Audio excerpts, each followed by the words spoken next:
Assalamualaikum warahmatullahi wabarakatuh. Di sini saya akan menjawab tugas belajar di luar kelas pada hari ketiga dengan pertanyaan tema job description.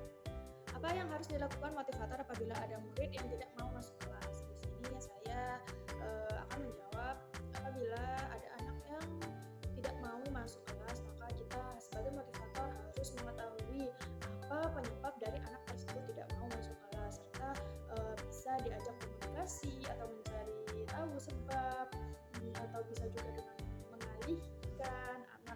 mengalihkan fokus atau perhatian anak tersebut agar mau masuk ke dalam kelas. Nah, yang kedua, apa yang harus dilakukan motivator apabila ada murid yang menangis? Di sini apabila ada murid yang menangis, tugas motivator adalah menenangkannya dan diajak bermain sebagai pengalihan dia dari sebagai pengalihan sebab dia menangis tadi. Apa yang harus dilakukan motivator apabila ada murid yang mengganggu murid menangis? Apa yang harus dilakukan motivator apabila ada murid yang mengganggu murid lain? Sebagai motivator kita memberi pengertian kepada anak untuk jangan mengganggu temannya.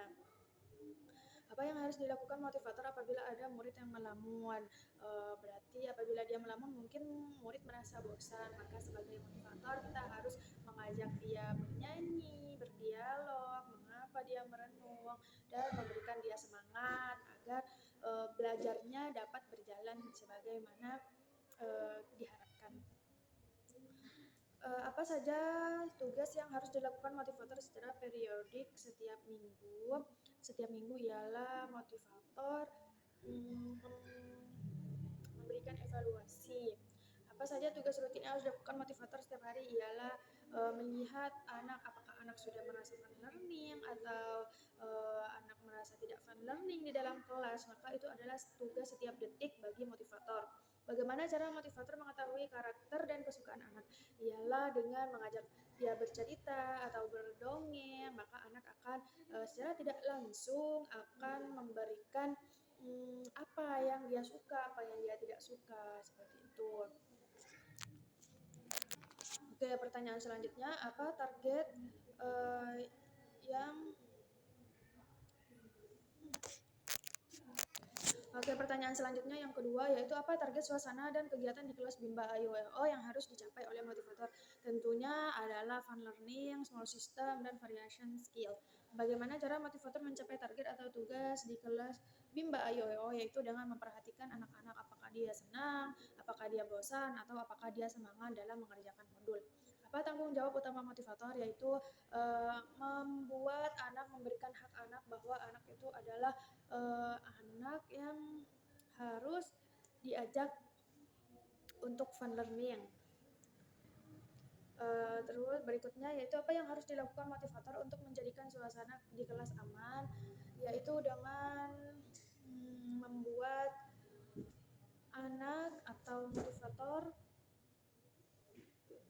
apa yang harus dilakukan motivator untuk menjadikan suasana di kelas aman? Memastikan bahwa setiap anak itu senang terhadap kegiatan tersebut. Apa yang harus dilakukan motivator untuk menjadikan suasana di kelas nyaman? Yaitu saling mengerti atau saling berkomunikasi sesama lain dengan sesama anak atau atau murid bersama motivator. Apa saja yang dilakukan motivator dalam mengasihi dan menyayangi murid? Yaitu dengan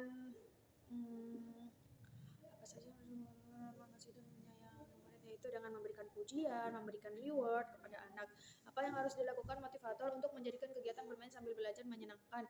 Yaitu dengan menerapkan fun learning, kegiatan bermain sambil belajar menyenangkan dan memberikan kebebasan kepada anak, tidak ada paksaan.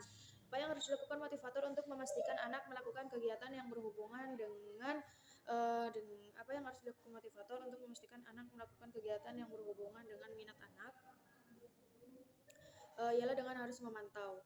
Apa yang harus dilakukan motivator untuk memastikan anak melakukan kegiatan sesuai dengan tahapan perkembangannya, yaitu dengan melakukan evaluasi atau evaluasi sumatif